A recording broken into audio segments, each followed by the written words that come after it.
In official documents, a woman in North Korea is equal to a man, but in everyday life she is merely a tool subordinated to the party.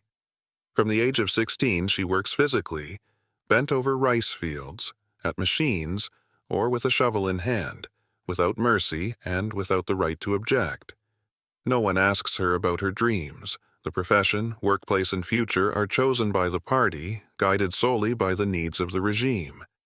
If, after a hard day, she thinks she will rest, she is mistaken.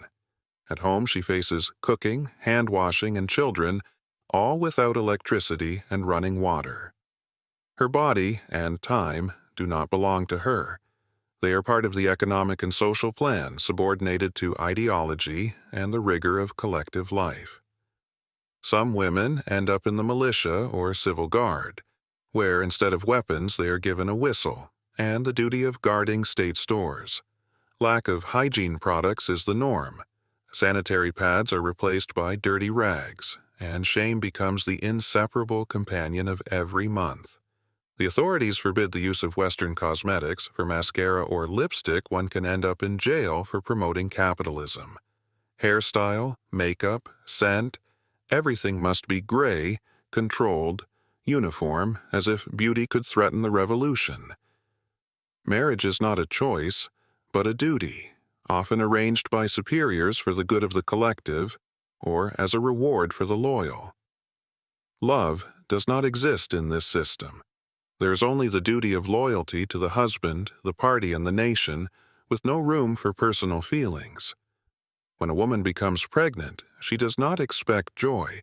She expects fear, because even childbirth is torment and risk in a world without mercy.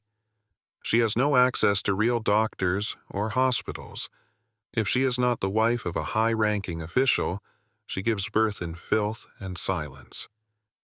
In prisons and camps, women give birth on the cold ground, often in the presence of a guard who, instead of helping, sizes them up like cattle.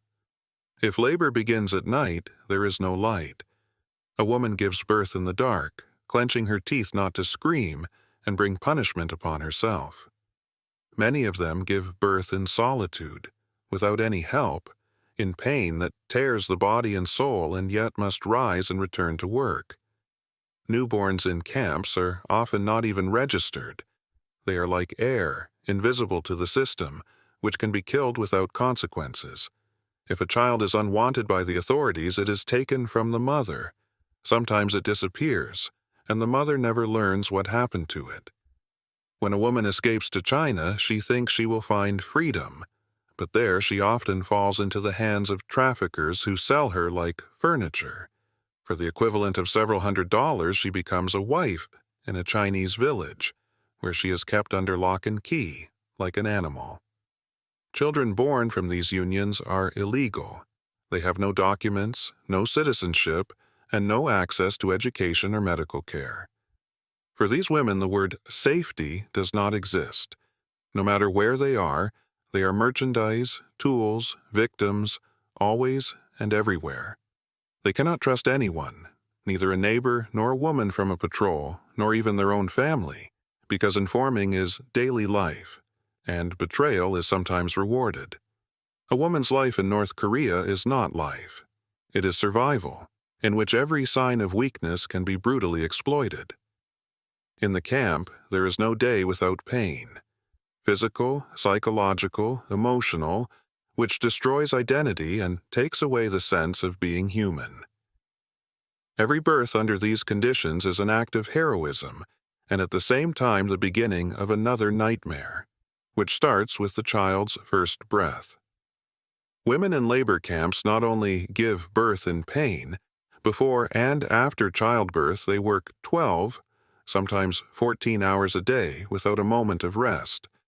They sew clothes for foreign companies, assemble electronics that people in the West later buy, not knowing who paid for them with their life. For an entire month, they sometimes receive only one bowl of rice per day. No money, no gratitude, only more orders and contempt. Some women are forced into loyalty service. They must monitor other women, report on neighbors, and support the system of oppression. These informers often do it under coercion, because the system forces a choice. Either you are the executioner or you are the next victim of torture and humiliation. The rules are unwritten but brutally enforced. For wearing trousers, for contact with a foreigner, for makeup, one can end up in solitary confinement for many months. An unmarried woman with a child is an outcast. No one will help her, give her work, or offer a hand, because she carries the mark of shame. Single mothers live in collapsing huts, feed on scraps, and pray that their children survive until the next winter. In the camp, childbirth is not an act of life. It is a ritual of humiliation, taking place on a cold floor, without help, sometimes even in shackles on the wrists.